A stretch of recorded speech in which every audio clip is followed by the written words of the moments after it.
حق کو متعین ہی نہیں کیا تو حق تلفی ظلم کہلائے گی نہیں, پتہ ہی نہیں چلے گا حق تلفی ہو رہی کہ نہیں. بس اتنا ہے کہ اچھے تمیز سے بات چیت اور بس تھپڑا پپڑ نہیں مارنا کسی کو, بس اتنا رہ گیا. تو حقوق صرف اور صرف کون دیتا ہے بھائی؟ اللہ دیتا. آپ کی ماں بوڑھی ہے, آپ پیسہ خرچ نہیں کرتے اس کے اوپر علاج کے لیے, اسلام کیا کہتا ہے؟ آپ کیا ہو؟ ظالم. کیوں؟ یسألونک ماذا ينفقون قل ما انفقتم من خیر فللوالدین. جتنے بھی مستحقین کو خرچ کیا جاتا ہے نا, جو ضرورت کی بیس پہ خرچ کیا جاتا ہے, ضرورت کی بیس پہ انسانوں پہ خرچ کرنا گورنمنٹ کی بعد میں ذمہ داری ہے, انسانوں کی پہلے ذمہ داری ہے. نبی نے فرمایا کہ اگر تمہارا پڑوسی بھوکا سوتا ہے, تم پیٹ بھر کے کھاتے ہو, تو یہ نہیں فرمایا حکومت جہنم میں جائے گی, آپ نے فرمایا تم جہنم میں جاؤ گے, وہ مومن نہیں ہے. نہیں آ رہی میرا خیال ہے بات سمجھ میں؟ لیکن جو بھائی انسانوں کے غلام ہیں وہ کہتے ہیں یہ میری رسپانسبلٹی نہیں ہے کہ پڑوسی کے پاس کھانے کے پیسے نہیں ہیں. یہ کس کا کام ہے بھائی؟ گورنمنٹ کا کام ہے. گورنمنٹ جائے, گورنمنٹ جائے بھائی بھاڑ میں, پھر اس کے خلاف نعرے. یہ اللہ نے کس کی ذمہ داری لگائی ہے؟ یہ آپ کی ذمہ داری لگائی ہے. وَاعْبُدُوا اللَّهَ وَلَا تُشْرِكُوا بِهِ شَيْئًا وَبِالْوَالِدَيْنِ إِحْسَانًا وَبِذِي الْقُرْبَى وَالْيَتَامَى وَالْمَسَاكِينِ وَابْنِ السَّبِيلِ. پوری رشتہ داروں کی اور جو آپ کے ساتھ آپ کے کسی بھی درجے میں ریلیٹیو ہیں ان کی ایک طویل فہرست اللہ نے بیان کی ہے قرآن مجید میں. تو انسانیت کا حقیقی معنی میں درس صرف اور صرف کون دیتا ہے؟ اسلام اور اللہ, کیونکہ وہ خالق ہے. وہ مبہم نعروں میں ہمیں ٹرخاتا نہیں ہے. مبہم نعرے جو ہے نا ٹرخانے کے لیے ہوتے ہیں. آپ کے پاس کوئی آئے کہ یار میں ضرورت مند ہوں, میرا خیال کرنا آپ کا, میں تیرا میں خیال کروں گا, میں تیرے حقوق کا پاسدار ہوں. آپ کہتے ہو کیا مطلب؟ جب مجھے بھوک لگے گی تو روٹی کھلاؤ گے؟ آپ کا یہ روٹی ووٹی چھوڑو, میں تیرے حقوق کا کیا ہوں؟ پاسدار ہوں. یار جب مجھے بیماری کی ضرورت ہوگی, علاج کے پیسے, تو کہا بھائی چھوڑ, ہیومن رائٹس, ٹھیک ہے نا, انسانیت سب سے پہلے ہے. تو اگلا کہے گا یہ انسانیت رکھ اپنے پاس. وہ ایک آدمی منطق پڑھ کے گیا نا گاؤں میں, اس کو آتا واتا کچھ تھا نہیں, تو ابا نے بولا کہ بیٹا تو کیا پڑھ کر آیا 8-10 سال؟ اس نے کہا ابا منطق پڑھی ہے, صبح ناشتے میں بتاؤں گا کیا پڑھا ہے میں نے. تو صبح ناشتے میں 3 انڈے, ایک ابا کے لیے, ایک اماں کے لیے اور ایک اس کے لیے. تو اس نے کہا ابا اب میں آپ کو بتاتا ہوں میں کیا پڑھ کے آیا. دیکھیں یہ انڈے 3 ہیں, دیکھنے میں 3 ہیں, لیکن ان تینوں کا مجموعہ جس سے ایک تصور پیدا ہو رہا ہے نا وہ ایک الگ چیز ہے. ابا نے 2 انڈے کھائے, ایک اماں کو کھلایا, بولا چوتھا تو کھا لے. یہ جو چوتھا تصور دماغ میں آ رہا ہے نا تینوں کا مجموعہ, یہ کون کھا لے؟ یہ تو کھا لے. تو قرآن آپ کو حقوق ڈیٹیل میں بتاتا ہے اور انسانیت ان حقوق سے جان چھڑاتی ہے. قرآن آپ کو ان حقوق میں جکڑتا ہے. تو اس انسانیت کے لیے اچھے یہ سیکولر لوگ ہیں یا قرآن اچھا ہے جو پھنسا رہا ہے آپ کو کہ عورت کو کھلانا ہے تم نے, بیٹی کو پالنا ہے تم نے, بیٹے کو پالنا ہے تم نے. قرآن تو اور آگے جا کے پھنسا رہا ہے, وَأَنكِحُوا الْأَيَامَ مِنكُمْ, بچہ بڑا ہو جائے شادی کرا دو اس کی. یہ تو اور یہ جاپانیوں کو تو سمجھ میں ہی نہیں آئے گا یار یہ کس قسم کی باتیں ہو رہی ہیں, ٹھیک ہے نا. بچے کی شادی کون کرائے گا؟ ابا, کیونکہ ابا کے بغیر کوئی رشتہ نہیں دے گا اس کو, نہیں دیتے نا شریف لوگ. تو اور آگے تک جا رہا ہے قرآن, تو حقوق کی فہرست اور زیادہ کیا کر رہا ہے؟ طویل. لیکن ابا تمام ٹینشنوں سے بچنے کے لیے, بیوی کی ٹینشن بھی, اولاد کی ٹینشن بھی, وہ سیکولرزم اور لبرلزم کی طرف جاتا ہے. ہیومن رائٹس, ویمن رائٹس کے مبہم نعرے لگاتا ہے اور تمام قسم کے رائٹس سے دستبردار ہو کر سارے رائٹس گورنمنٹ کے کھاتے میں ڈال دیتا ہے کہ میرے ابا کو پالنا گورنمنٹ کی ذمہ داری, اماں کو پالنا گورنمنٹ کی ذمہ, میرا بھائی اگر معذور ہے اس کو پالنا کس کی ذمہ داری؟ اسٹیٹ کی ذمہ داری. تبھی دیکھو جو یورپ, امریکہ اور ان اسٹیٹس میں معذوروں کو گورنمنٹ پالتی ہے, بھائی تھوڑی پالتے ہیں. اور بڑے خوشی خوشی مجھے آ کے بتا رہے ہوتے ہیں ہمارے یہاں گورنمنٹ بہت اچھی ہے صاحب, میرا بھائی لنگڑا ہے, سارے حقوق کون ادا کر رہا ہے اس کے؟ گورنمنٹ. یقیناً اچھی حقوق ادا کر رہی ہے. یہ اچھی اس لیے کہ اگر گورنمنٹ ادا نہیں کرے گی تو سگے بھائی کو یہ توفیق بولو نہیں ملے گی کہ یہ میری رسپانسبلٹی ہے کہ اس معذور اور اس نابینا کی حفاظت کون کرے؟ میں کروں. وہ ذمہ داری نہیں لے گا کیونکہ وہ اپنے آپ کو کیا سمجھتا ہے؟ آزاد. تو کس سے آزاد ہو گیا؟ اللہ کے حکام سے آزاد, انسانوں کی خدمتوں سے آزاد. اس کو کیا سمجھ رہا ہے؟ آزاد. اور جو انسانیت کی خدمت کر رہا ہے اس کو غلام سمجھتے ہیں ہم لوگوں کو. مذہبی جو مذہب کو چاہے وہ زبان سے ہی ہم آپ کتنے فالو کرتے ہیں تو اللہ ہی جانتا ہے, اس کو کیا سمجھا جاتا ہے؟ غلام. کہتے ہیں نا یہ فنڈامنٹلسٹ دقیانوس قسم کے پرانے زمانے کے کہتے ہیں جو مذہب کو فالو کرتے ہیں, تو اس لیے بھائی اللہ کہہ رہا ہے کہ انسانوں کی غلامی سے نکل کے کس کی غلامی میں آ جاؤ؟ اللہ کی. پھر آپ پر کچھ پابندیاں لگیں گی جو آپ کے لیے بہتر اور انسانیت کے لیے بھی بہتر ہوں گی. اگر اللہ کی غلامی سے نکل گئے اس طور پر یہ کہہ کر کہ میں آزاد ہوں، تو قطعاً آزاد نہیں ہوگے. آپ کس کی غلامی میں آ جاؤ گے؟ کلچر کی غلامی میں، اور سوسائٹی کی غلامی میں، اور انسانوں کی غلامی میں. اور جب آپ انسانوں کی غلامی میں آؤ گے تو پھر آپ کا کوئی ویژن نہیں ہوگا. آپ کسی اور کے ویژن اور کسی اور کے ہدف کا حصہ بن کے اس کی بھینٹ چڑھ جاؤ گے، جو کہ ہو رہا ہے. سمجھتے ہو؟ اب دیکھو فرعون جو تھا نا، فرعون، قرآن نے موسیٰ علیہ السلام کو فرعون کے پاس بھیجا. فرعون کا روب دبدبا تھا، موسیٰ کا غریب تھے، مسکین تھے، کامیابی کا اسباب کی دنیا میں کوئی چانس بولو نہیں. لیکن جن بنی اسرائیل نے حضرت موسیٰ کو فالو کیا، انہوں نے کہا بھائی کامیابی ناکامی کا تو اب سوال ہی پیدا نہیں ہوتا. ہمیں حکم کس نے دیا ہے؟ اللہ نے، کہ ہم کس کو فالو کریں؟ موسیٰ.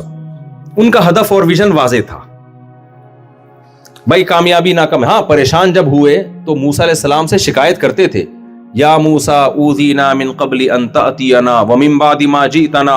اے موسیٰ آپ کے آنے سے پہلے بھی ہم ٹینشن میں، اور آنے کے بعد بھی فرعون نے مظالم کم کرنے کے بجائے بڑھا دیے. تو وہ تو ایک نیچرل ہے نا، انسان کو غم تو ہوتا ہے. موسیٰ علیہ السلام نے فرمایا استعینوا باللہ واصبروا، اے میری قوم یہ اللہ کا حکم ہے، اللہ سے اور صبر سے مدد مانگو، صبر کرو. ان الارض للہ، زمین فرعون کی نہیں ہے، زمین کس کی ہے؟ اللہ کی ہے. یورثها من یشاء من عبادہ، جس کو چاہتا ہے وارث بنا دیتا ہے. یہ اللہ کا کام ہے. تمہیں جو حکم دیا جا رہا ہے یہ تو کامن سینس کی بات ہے نا، کہ فرعون کی زمین تھوڑی ہے. کس کی زمین ہے؟ بنائی کس نے ہے؟ اللہ نے بنائی ہے. تو کبھی کسی کو اوپر لے آتا ہے، کبھی کسی کو لے آتا ہے. تمہیں جو کہا جا رہا ہے تم نے اس کو فالو کرنا ہے. تو بنی اسرائیل کے ویژن میں کوئی ابہام بولو نہیں تھا، اور موسیٰ علیہ السلام کا ویژن بالکل کلیئر تھا. کیونکہ کس کو مانتے تھے؟ تورات کو، جو اللہ کی کتاب. اس وقت تورات نازل نہیں ہوئی تھی، تو بعد میں نازل، لیکن اللہ کے حکم کو مانتے تھے. بھائی جو اللہ کہہ رہا ہے ہم نے وہ کرنا ہے. ان کا ویژن کلیئر. اب ان کو غم بھی ہوگا تو صبر کا آپشن ان کے پاس ہے. بھائی اگر ہمیں ٹینشن بھی ہو رہی ہے تو یہ ٹینشن ہمارے اختیار میں نہیں ہے، اس میں ہمیں کیا کرنا ہے؟ صبر کا ثواب. اور کتنا بہترین دعا سکھا دی، اذا اصابتہم مصیبہ، کہ ایمان والوں کو جب کوئی مصیبت پہنچتی ہے تو خودکشی نہیں کرتے. قالوا انا للہ وانا الیہ راجعون. یہ ٹینشن ختم کرنے کی ایسی ٹیبلٹ ہے جو جاپان کے سائیکیٹرسٹ اور سائیکولوجسٹ کے پاس نہیں ہے، نہ یہ امریکہ کے ڈاکٹروں کے پاس ہے، نہ جاپان کے ڈاکٹروں کے پاس ہے، نہ برطانیہ کے ڈاکٹروں کے پاس ہے.